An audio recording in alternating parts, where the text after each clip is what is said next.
This is only my second worst movie of the year. It is so bad, but it is hilarious for how bad this movie is.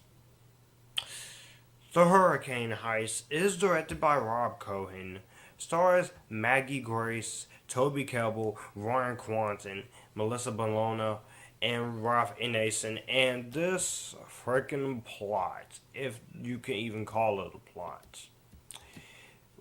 The rural town of New Hope, Alabama, has a pair of supersized problems heading its way. Basically, there's a hurricane bearing down the Gulf coastline, and there's a team of 30 well-armed mercenaries intent on looting the local treasury facility. But they also have to use a Category 5 hurricane to cover their tracks of a bank robbery. And if that, they embark on a $600 million robbery from a coastal U.S. facility. At the same time, a disastrous hurricane is set to strike. The remaining people left in the deserted beach town are a meteorologist, treasury agent, and the meteorologist ex-Marine brother. And they not only have to survive together, but they also have to stop the mastermind thieves from accomplishing the heist of the century. And oh my god, this movie is so freaking bad. It's not even funny, but it's laughably bad. Now, there are only a few positives I can give this movie. Cohen does a good job with the direction, as usual. He is a good director. He's made some good stuff. Fast and the Furious 1, the first Triple X, Dragon, the Bruce Lee story.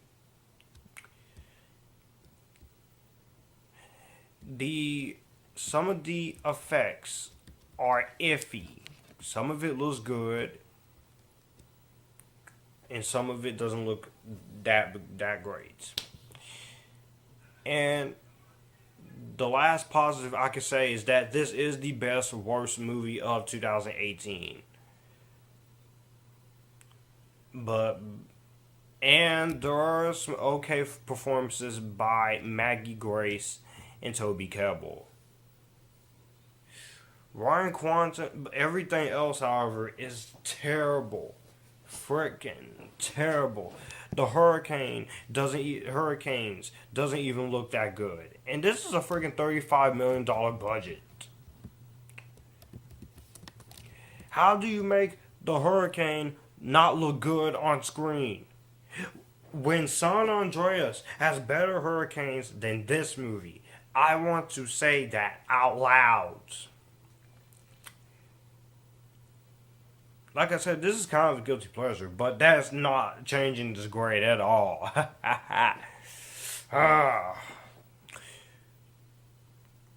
The acting from everyone else is beyond terrible. Freaking terrible, man. Crappy dialogue all the way around.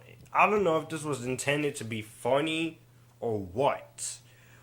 But if this was intended to be funny, then this is a horrible way to make a freaking tornado bank heist movie, and you're trying to basically rip off Fast and Furious 5. Yeah, I'm making that comparison. You're trying to rip off my second favorite Fast and Furious movie, Fast 5. How dare you? The locations does look good, I will say that. Not a lot of character development for anybody in this movie. The character development is so bad.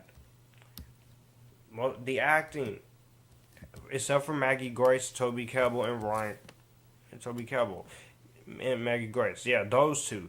Everyone else sucks in this film. Thank goodness we had The Strangers Pray at Night, because The Strangers Pray at Night is a better fucking movie than this. I can't even tell you how disinterested I was into this movie. I can't even tell you how bad, awful this film was. This movie was just dead on arrival. Okay? Dead on arrival. I've, I've seen better movies on the Sci Fi Channel.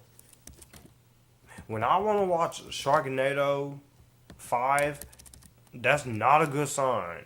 But Sharknado is kind of a guilty pleasure. Only the fifth one. I'll talk about the other ones at some point, but after Sharknado 6, Sci-Fi just stop with Sharknado. Just stop. I'm not trying to hate on anybody who likes Sharknado. Hey, it's guilty pleasure. Hey, they're not taking themselves seriously, but they're fun, and they're a heck of a lot better than this. I don't care. You don't care about half of these characters. Any of these characters, you don't care about the situation because the movie barely even gives us time to give a care. The movie's an hour and 43 minutes. And this was released on the same day as friggin' Strangers Prairie Night.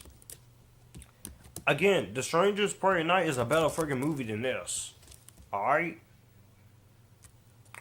I don't know what this was. This cheap, $35 million R-rated or PG-13 rated. I don't know which one it is. I don't really care because I'm tired of talking about this movie anyway. This is the second-handed worst movie of the year since Hellraiser Judgment. And people say Truth or Dare is bad? No. At least Truth or Dare is a guilty pleasure and I can enjoy it. This was dead on arrival. I hated every single second of this movie. This is not how it's done. Do not watch the Hurricane Heist. Stay away from it. If you're curious about it, I say give it a Redbox rental. You may laugh at the stupid stuff that goes on in this movie because there's plenty of stupid stuff in this movie to laugh about. And I did laugh at a lot of stuff in this movie, but at the end of the day, this movie is still bad. Don't watch it. Don't support it. I'm going to give this movie the grade that... I'm going to give this movie 2 grades. For guilty pleasure fun, I'll give this movie an Epictastic. But as a bad movie, and as the second worst movie of 2018, this movie is going to be the first movie to get this grade all year. And we're not even at the end of the year, and I've only seen 28 movies so far. If you can check my freaking letterbox to find that out. I'm gonna give this movie my JD Get Out of My Face Club. Hopefully, I don't have to give that grade to Avengers: Infinity War, and I'm not, because that movie is going to freaking satisfy my expectations. And I hope I don't have to give it to Deadpool 2. And I don't hope I have to give it to Solo.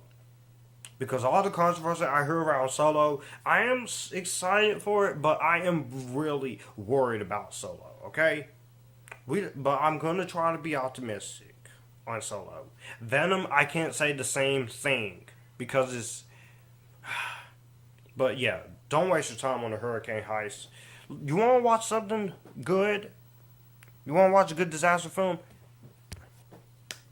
You would have a better time watching 2012, Day After Tomorrow, San Andreas, even Rampage, than watching this. Hey, I would rather have a better time watching... You would even have a much better time watching Blade Trinity. Hey, I'd rather watch freaking Superman 3 and 4.